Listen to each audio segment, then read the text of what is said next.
Hello friends, कैसे हैं आप सब। तो डियर, आज का जो क्लास है ये हम लोगों का सोशल साइंस का प्रीवियस ईयर क्वेश्चन है। और आज की क्लास में हम लोग प्रीवियस ईयर क्वेश्चन को डिस्कस करेंगे। चलिए यहाँ पे हम लोग 2021, 22, 23, 24, 25 का जो भी प्रीवियस ईयर क्वेश्चन है उसके बारे में डिस्कस करते हैं। पहला क्वेश्चन है आपका कि पहले के पुरा स्थलों में से एक पुरा स्थल बुझ होम में खाना पकाने के लिए चूल्हों के चिन्ह मिले हैं। पहला ऑप्शन है झोपड़ियों के अंदर, झोपड़ियों के बाहर, झोपड़ियों के अंदर और बाहर दोनों, झोपड़ियों से दूर। तो हम लोग ये एनसीईआरटी में डिस्कस किए थे कि पूरा स्थलों में से आपका ब्रुज होम में खाना पकाने के लिए चूल्हों का चिन्ह मिला है, जो कि घर के अंदर भी था, घर के बाहर भी था। और अपनी ज़रूरत के अनुसार जब ठंड पड़ती थी तो ये घर के अंदर जो है चूल्हा जलाया करते थे, और जब मौसम सामान्य रहता था तो घर के बाहर जो है इन लोग चूल्हा जलाया करते थे। तो आंसर सी हो जाएगा। नेक्स्ट क्वेश्चन है अभिकथन। हम्पी वाणिज्यिक और सांस्कृतिक गतिविधियों का केंद्र था। कारण हम्पी के बाजारों में मूढ़ों मुस्लिम सौदागरों के लिए सामूहिक रूप से प्रयुक्त नाम चेटियों और यूरोपीय व्यापारियों का जमघट लगा रहता था। सही विकल्प का चयन कीजिए। देखिए ए और आर दोनों सही है, आर सही व्याख्या करता है। तो देखिए अगर हम देखें यहाँ दोनों जो है एक दूसरे से रिलेट है, ठीक है, कि हम्पी की बात कर रहा कि वाणिज्यिक और सांस्कृतिक गतिविधियों का केंद्र था, ठीक है। तो यहाँ पे अगर मान लीजिए वाणिज्यिक हो रहा था तो इसका कारण नहीं है कि इसके बाज़ारों में जो है मूढ़ों और चेटियों और यूरोपीय व्यापारियों का जो है जमघट लगा रहता था, इसीलिए वो केंद्र था। तो कहीं ना कहीं ये जो है आपका इसको एक्सप्लेन, इसकी व्याख्या कर रहा था। पहला ही जो रहेगा करेक्ट आंसर हो जाएगा। नेक्स्ट है आपका भारत में ब्रिटिश राज्य के संदर्भ में निम्नलिखित कथनों ए और आर को पढ़िए। अभिकथन। ईस्ट इंडिया कंपनी ने अपने राज्य क्षेत्र में अस्थायी बंदोबस्त और माहौलवाड़ी बंदोबस्त लागू किया। कारण है इन बंदोबस्त को कृषि पद्धति में खासकर सिंचाई व्यवस्था में सुधार की जरूरत थी। सही विकल्प का चयन कीजिए। ए आर दोनों सही है, और आर सही व्याख्या करता है या व्याख्या नहीं करता है, या ए सही है लेकिन आर गलत है, ठीक है। तो ये तो हम लोग देखे थे कि ईस्ट इंडिया कंपनी जो है अपने राज्य क्षेत्र में अस्थायी बंदोबस्त और माहौलवाड़ी बंदोबस्त लागू किया था। देखिए हम लोग जब चैप्टर पढ़ेंगे तब हम लोग अस्थायी बंदोबस्त और रतवा और आपका माहौलवाड़ी बंदोबस्त के बारे में डिस्कस करेंगे, क्योंकि ये एक इम्पॉर्टेंट टॉपिक है। यहाँ से क्वेश्चन हमें हमेशा देखने को मिलता है, तो ये बिल्कुल सही है। लेकिन ये जो बोल रहा कि आपका सिंचाई व्यवस्था, इस तरीके का कहीं भी जिक्र नहीं किया गया था इस बंदोबस्त में। कृषि पद्धति में खासकर सिंचाई व्यवस्था में सुधार की जरूरत थी, ऐसा कहीं भी एनसीईआरटी में डिस्कशन नहीं किया गया है, ठीक है। तो ए सही है लेकिन आर जो है आपका बिल्कुल गलत है। तो करेक्ट सी जो रहेगा करेक्ट आंसर हो जाएगा। नेक्स्ट है निम्नलिखित में से कौन से तरीके का प्रयोग 19वीं शताब्दी के सुधारकों ने समाज में फैलाई हानिकारक प्रथा को चुनौती देने के लिए किया। पहला है प्रथाओं के विरोध धरना देने के लिए। जो लोग इन प्रथाओं को अनुसरण करते थे उन्हें विशेष नाम से पुकारना। प्राचीन धार्मिक ग्रंथों से ऐसे श्लोक या वाक्य संदर्भित करके प्रयास करते थे जो उनकी सोच का समर्थन करते हो। नेक्स्ट है पश्चिमी समाजों की प्रथाओं और रीति रिवाजों का गुणगान करना। देखिए हम लोग ये वाला डिस्कस किए हुए थे, जैसे कि राजा राम मोहन रॉय था, उन्होंने ग्रंथों से ये दिया था कि हमारे ग्रंथ भी कहीं भी इस बात को, सती प्रथा को नहीं स्वीकारता है। तो इन्होंने जो है श्लोक या वाक्य संदर्भित करने के लिए क्या करते थे, धार्मिक ग्रंथ का जो है अनुसरण करते थे। हमारा आंसर सी हो जाएगा। नेक्स्ट क्वेश्चन है स्वतंत्र भारत में राज्यों के गठन के संदर्भ में निम्न कथन किसने दिया था। पहला ऑप्शन है किसने दिया था, राष्ट्रवाद की बढ़ावा देने वाली हर चीज़ आगे बढ़नी चाहिए और उसके रास्ते में रुकावट डालने वाली हर चीज़ को खारिज कर दिया जाना चाहिए। हमने ये कसौटी भाषाई प्रांतों पर भी अपनाई है और इस कसौटी के हिसाब से हमारी राय में इस मांग को समर्थन दिया जा सकता है। पहला ऑप्शन है जवाहरलाल नेहरू ने कहा था, या आपका B.R. अम्बेडकर ने कहा था, या आपका मोहनदास करमचंद गांधी ने कहा था, या आपका सरदार वल्लभ भाई पटेल ने कहा था। हमारा आंसर, इसका आंसर डी हो जाएगा। ये चीज़ें जो है आपका सरदार वल्लभ भाई पटेल ने कहा था। नेक्स्ट क्वेश्चन है आपका जैसे जैसे हम वायुमंडल की परतों में ऊपर जाते हैं क्या होता है। दबाव बढ़ता है लेकिन तापमान कम होता जाता है। दबाव कम होता है लेकिन तापमान बढ़ता जाता है। दबाव और तापमान समान रहते हैं। दबाव कम होता जाता है लेकिन तापमान में परिवर्तन परिवर्तन होते रहता है। तो ये देखिए हमारा आंसर डी हो जाएगा। दबाव जो रहता है कम होते जाता है, जैसे हम ऊपर की ओर जाएंगे तो दबाव तो ऑब्वियसली कम होता है, यानी प्रेशर सबसे ज़्यादा नीचे की ओर रहता है, क्योंकि इसका प्रेशर, इसका प्रेशर, इसका प्रेशर, इसका प्रेशर, इसका प्रेशर, सबसे ज़्यादा प्रेशर नीचे की ओर रहेगा। जैसे जैसे आप ऊपर जाइएगा प्रेशर जो रहता है यानी दबाव वो क्या होता है, कम होता रहता है। ठीक है, तो ये तो सही है। और तापमान में भी जो है वैसी परिवर्तन हमें देखने को मिलता है, तो आंसर डी हो जाएगा। नेक्स्ट क्वेश्चन है, निम्नलिखित कथनों पे विचार करें तथा सही विकल्प का चयन कीजिए। पहला ऑप्शन है, आर्थिक रूप से विकसित देश सघन जनसंख्या वाला देश हो सकता है। दूसरा, जनसंख्या के आधार पर महिलाओं का अधिक अनिवार्य रूप से समाज में उनकी बेहतर स्थिति को दर्शाता है। और तीसरा है, किसी देश की जनसंख्या संगठन का अध्ययन करने के लिए जनसंख्या पिरामिड एक साधन है। तो ए और बी दोनों सही है, और ए और सी दोनों सही है, ए और सी सही है। तो देखिए हम लोग पैरामिड से ही जनसंख्या को बताते हैं, तो ये तो बिल्कुल सही है, आंसर सी सही हो जाएगा। और ये भी बिल्कुल सही है कि आर्थिक रूप से जो विकसित देश होता है वही सबसे जनसंख्या वाला देश होता है, तो ये भी सही है। तो जनसंख्या के आधार पर महिलाओं का अधिक अनिवार्य रूप में से समाज में उनकी बेहतर स्थिति का, ऐसा नहीं है कि जहाँ पे जनसंख्या बहुत ज़्यादा है वहाँ पे महिलाओं की स्थिति बहुत अच्छी है, तो ये स्टेटमेंट कहीं भी नहीं इसको सपोर्ट करता है। तो हमारा आंसर बी, ये जो बी रहेगा गलत हो जाएगा, तो ए और सी सही रहेगा। ठीक है, तो आंसर सी जो रहेगा यहाँ पे ये करेक्ट आंसर है। नेक्स्ट क्वेश्चन है, निम्नलिखित में से क्या 1950 में अपनाए गए भारत के वास्तविक संविधान का एक अंग नहीं था? मौलिक अधिकार, राज्य के नीति निर्देशक तत्व, मौलिक कर्तव्य और आपातकाल के प्रावधान। तो ये मौलिक कर्तव्य नहीं था। 1950 में जो वास्तविक संविधान बना था उसमें ये जो मौलिक कर्तव्य था वो उसका अंग नहीं था हमारे संविधान का। नेक्स्ट है, निम्नलिखित में से कौन सा मौलिक अधिकार के प्रयोग का उदाहरण नहीं है? पहला है, बिहार के मजदूर खेतों पर काम करने पंजाब जाते हैं। नेक्स्ट है, ईसाई मिशनों से मशीनरी स्कूलों की एक श्रृंखला स्थापित की। नेक्स्ट है, पुरुष और महिला सरकारी कर्मचारियों के समान वेतन और भत्ते मिलते हैं। नेक्स्ट है, पैतृक संपत्ति उनके बच्चों को विरासत में मिलती है।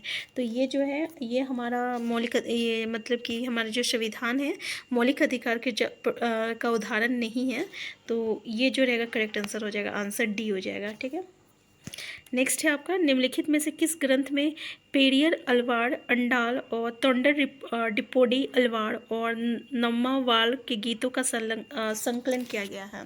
तो ये चीज़ हम लोग एनसीईआरटी में पढ़े हुए थे। ये दिव्य प्रबंधम है या त्योरम है या त्रिवाचकम है या तिरुमुरई है? तो ये आपका दिव्य प्रबंधम है। ठीक है, आंसर ये हो जाएगा। नेक्स्ट क्वेश्चन है, जनजातियों पर औपनिवेशिक शासन के प्रभाव के बारे में निम्न कथनों को पढ़ें तथा सही विकल्प को चुनें। पहला ऑप्शन है, आरक्षित वन निजी अधिकार या विशेष अधिकार या तो पूरी तरह से प्रबंधित थे या उनमें केवल कड़ी शर्तों के तहत अनुमति दी गई थी। पहला ऑप्शन है, संरक्षित वन जहाँ सरकार ने स्थानीय आबादी या निजी व्यक्तियों के कुछ अधिकारों का प्रयोग करने की अनुमति दी। ए गलत है, बी सही है, दोनों ए बी सही है। तो देखिए यहाँ पे ये जो है दोनों आपका ऑप्शन बिल्कुल सही है कि जो संरक्षित वन था जहाँ सरकार ने स्थानीय आबादी या निजी व्यक्तियों के कुछ अधिकारियों का प्रयोग करने की अनुमति दी है, तो ये आपका सही है। और ये जो है आपका कि आरक्षित वन निजी अधिकार या विशेष अधिकार या तो पूरी तरह से प्रबंधित थे या उनमें केवल कड़ी शर्तों के तहत अनुमति दी गई थी, तो ये भी हमारा बिल्कुल सही है। ठीक है, तो ए और बी यहाँ पे दोनों स्टेटमेंट जो है बिल्कुल सही है। नेक्स्ट है, निम्नलिखित में से स्वाभिमान आंदोलन किसने शुरू किया था? ईवी रामास्वामी पेरियार ने, श्री राम नारायण गुरु ने या बी आर अम्बेडकर ने या स्वामी विवेकानंद ने? हमारा आंसर हो जाएगा ईवी रामास्वामी पेरियार ने ये स्वाभिमान आंदोलन जो है शुरुआत किया था। नेक्स्ट है आपका, निम्नलिखित में से कौन सा कथन भारतीय संविधान की विशेषताओं के बारे में सही है? पहला ऑप्शन है सही है, जब इसका प्रारूप हुआ, पहला ऑप्शन है, इसमें उन समुदायों को जो कि भारत के सबसे बड़े बड़े अनुपात को संगठित करते हैं उनके मतदान के अधिकारों को अंगीकृत किया गया है। दूसरा है इसमें सभी नागरिकों को कानून की नज़र में समान रखा गया माना गया है। तीसरा है इसमें समाज के निर्धन और सबसे वंचित तबकों के लिए विशेष सुविधाओं की व्यवस्था की गई है।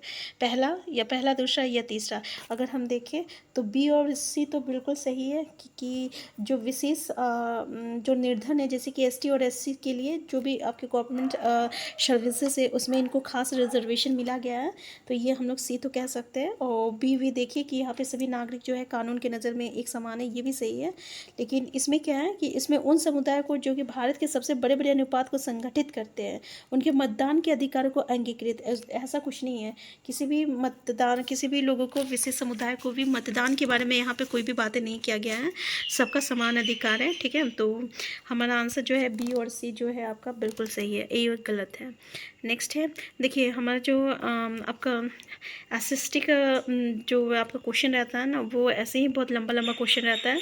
कभी कभी तो क्वेश्चन देख के ही डर लग जाता है। ठीक है, तो ऐसा डरने की बात नहीं है, क्वेश्चन एक बार ज़रूर पढ़ लीजिएगा। नेक्स्ट है अगर भूकंप आता है तो पृथ्वी की सतह पर कंपन होता है और भूकंपी तरंगें दर सभी दिशाओं में जाती हैं। निम्न विकल्पों में से कौन से विकल्प भूकंप को समझने में सहायक होंगे? उद्गम केंद्र और भूकंप लेखी और प्लेट सीमा, इस तरंगे, अनुप्रस्थ तरंगे और निकास वेटमैन और वेंडल। नेक्स्ट है पी तरंगे, अनुदैर्ध्य तरंगे और कैटर लावा। और नेक्स्ट है गैस से रिएक्टर और बाह्यजनिक और यानी एक्सोजेनिक बल। हमारा आंसर क्या हो जाएगा? तो उद्गम केंद्र और भूकंप लेखी और प्लेट सीमा पहला करेक्ट आंसर हो जाएगा। नेक्स्ट है बढ़ती जनसंख्या की बढ़ती मांग को पूरा करने के लिए कृषि के उत्पादन को बढ़ाने के तरीकों पर सही विकल्प का चयन कीजिए। पहला ऑप्शन है उर्वरकों और उपज वाले बीजों का प्रयोग। दूसरा है बोए गए क्षेत्र में विस्तार करके। नेक्स्ट है वर्षा निर्भर कृषि और नेक्स्ट है कृषि का मशीनीकरण। तो देख सकते हैं कि बढ़ती जनसंख्या बढ़ती मांग को पूरा करने के लिए हम लोग कृषि के उत्पादन के लिए क्या क्या करना चाहिए? तो उर्वरक और उच्च उपज वाले बीजों का प्रयोग करना चाहिए, बोए गए क्षेत्र में विस्तार और वर्षा निर्भर कृषि और कृषि का मशीनीकरण। तो इसमें ए और बी और डी सही है। और ऐसा नहीं है कि सिर्फ हम लोग को वर्षा पर निर्भर होना चाहिए, क्योंकि वर्षा तो आपको मात्र 3 ही महीना आता है। ठीक है, बाकी दिन आप कीजिए क्या क्या, इसलिए हमारा आंसर क्या हो जाएगा? सी हो जाएगा। नेक्स्ट है एक पुस्तक में स्त्रियों के चित्र गृहिणियों एवं घरेलू सहायिकाओं मेड के रूप में हैं तथा पुरुषों के चित्र अभियंताओं एवं पायलटों के रूप में हैं। इस तरह का चित्रण संभावनीय रूप से बढ़ावा देगा, किसका देगा? जेंडर सशक्तिकरण का, या जेंडर नाटकीकरण, या जेंडर रूढ़िवादी धारणा बनाना, या जेंडर समरूपता।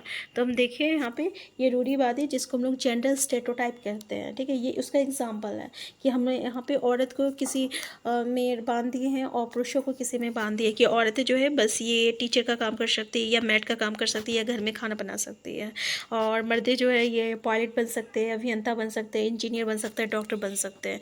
ये जो चीज़ें होती है इसको हम लोग क्या कहते हैं? जेंडर रूढ़िबद्ध धारणा कहते हैं, मतलब जेंडर स्टेरियोटाइप कहते हैं। नेक्स्ट क्वेश्चन है निम्नलिखित कथनों को पढ़िए। पहला ऑप्शन है कथन सभी लोकतांत्रिक देशों से उम्मीद की जाती है कि उनके पास संविधान जरूर होगा। दूसरा है ये आवश्यक नहीं है कि जिन देशों के पास अपने संविधान होते हैं वो सभी लोकतांत्रिक देश ही होंगे। तो ए और बी दोनों सही है, तो बिल्कुल सही है। अपना संविधान है इसका मतलब वो लोकतांत्रिक देश है, ऐसा सही नहीं है। और पहला जो है बोल रहा है कि हर एक मतलब कि लोकतांत्रिक देश से उम्मीद की जाती है कि उनके पास अपना संविधान होना ज़रूरी है, तो ये भी सही है। तो ए और बी जो है दोनों सही है। नेक्स्ट है निम्नलिखित का मिलान कीजिए। ठीक है, पहला ऑप्शन है सूची में देखिए यहाँ पे थोड़ा अलग तरीके से दे दिया गया है। सूची 1 में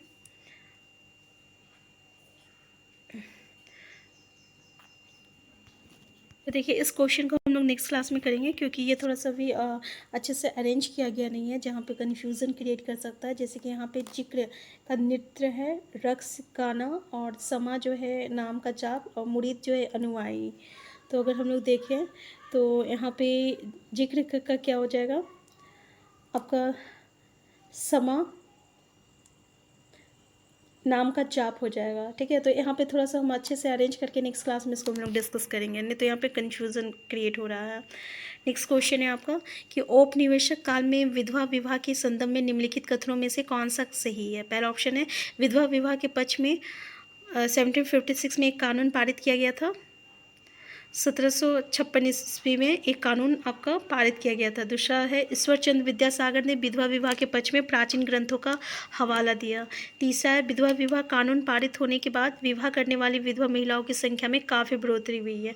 नेक्स्ट है जिन विधवाओं ने विवाह किया उनके समाज ने आसानी से स्वीकार किया, यहाँ तक कि रूढ़िवादी तबके ने तो उसकी प्रशंसा भी की। तो अगर हम देखें यहाँ पे आंसर क्या हो जाएगा इसमें कि ईश्वर चंद्र विद्यासागर ने विधवा विवाह के पक्ष में प्राचीन ग्रंथों का हवाला दिया था। यहाँ पे आंसर बी हो जाएगा। जैसे कि हम लोग इससे पहले वाले क्वेश्चन में डिस्कस किए कि जो भी हमारे यहाँ पे आपका हो रहा था तो उसके लिए इन्होंने ग्रंथों का सहारा लिया था। ठीक है, तो आंसर बी हो जाएगा यहाँ पे। नेक्स्ट है आपका कि कथन ए तथा आर को पढ़िए तथा सही विकल्प का चयन कीजिए। पहला ऑप्शन बोल रहा है प्रधानमंत्री जवाहरलाल नेहरू ने स्वतंत्र भारत की विदेश नीति की रूपरेखा शीत युद्ध के संदर्भ में गुट निरपेक्षता के सिद्धांत के आधार पर तैयार की। दूसरा, गुट निरपेक्ष आंदोलन ने दुनिया के देशों से आह्वान किया कि वो दो मुख्य सैनिक गठबंधनों में से किसी एक में शामिल हो जाए।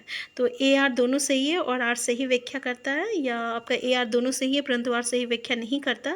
ए सही है और आर गलत है। तो यहाँ पे हमारा पहला जो ऑप्शन है ये सही है और दूसरा जो है ये ऑप्शन बिल्कुल गलत है। ठीक है, तो ये था आज का क्लास। आज का क्लास हम यहीं तक रखते हैं। देखिए ये सब जितने चीज़ है ना सारा एनसीईआरटी से का जो है आपका क्वेश्चन को उठा के, मतलब जो आपका टॉपिक रहता है ना उसको उठा के यहाँ पे क्वेश्चन बना दिया जाता है। इसलिए हमारे लिए इम्पॉर्टेंट ये है कि हम एनसीईआरटी के चैप्टर को एक बार अच्छे से कर लें। ठीक है, ऐसा हम बहुत सारे आपके पास क्वेश्चन लेके आएंगे जहाँ पे डायरेक्ट एनसीईआरटी से पूछ लिया जाता है। ठीक है, तो कुछ ऐसी टॉपिक होती है जो कि बार बार आपसे पूछा जाता है और हम ऐसे ही इम्पॉर्टेंट सीटेट का एफटी टॉपिक को भी करते हैं, जिसमें से ऐसे एफटी टॉपिक को हम लाते हैं फेवरेट टॉपिक को जिसमें से सीटेट पापा क्वेश्चन पूछा जाता है स्टेटमेंट बेस।